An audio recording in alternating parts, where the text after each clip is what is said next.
mayar wa twini nom da tom te lui kel bai twi mayar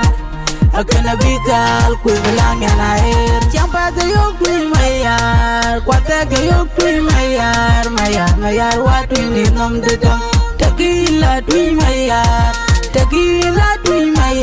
ku yunya na da kenyan mayar wa Ewana danka won mayarwa good man tipi ke man mayarwa umang ilwa ke man mayarwa bai tuin bori chole kanji tiangdo champa de yok tuin mayar kwata ke yok tuin mayar wa tuin nom de dom takila tuin mayar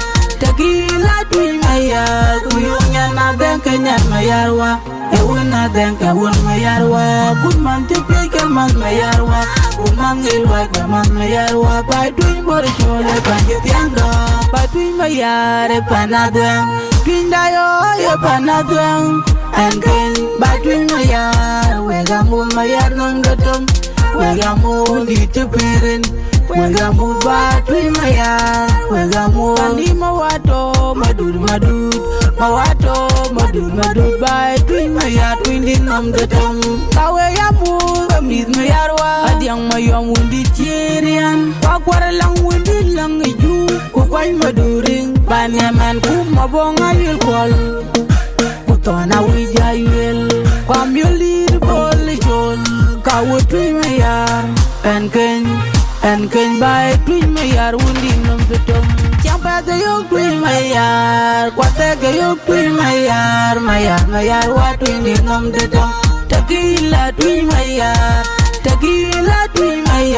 kuyunya na danka nyan mayarwa Ewana danka won mayarwa good man tipi ke man mayarwa umang ilwa ke man mayarwa bai tuin bori chole kanji tiangdo champa de yok tui mayar kwate ge yok tui mayar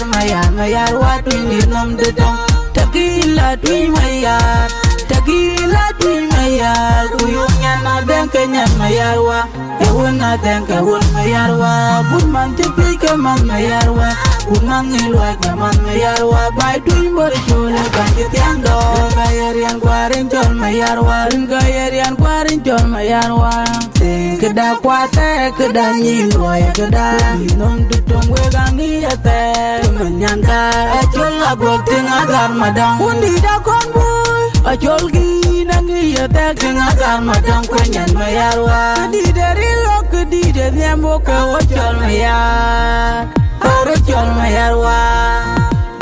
weke karal mayarwa ye ban karal mayarwa gunir jepin karal mayarwa demenyan ka chwende ngaji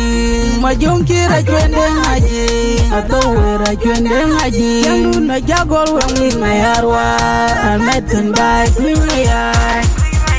champa de yok tui mayar kwate ge yok tui mayar wa tui nom de dom takila tui mayar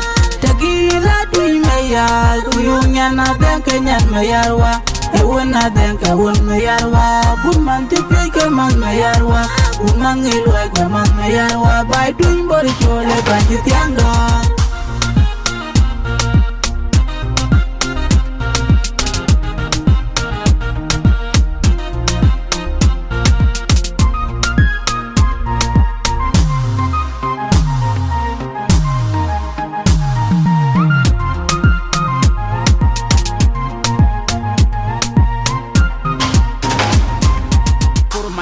Machin sin.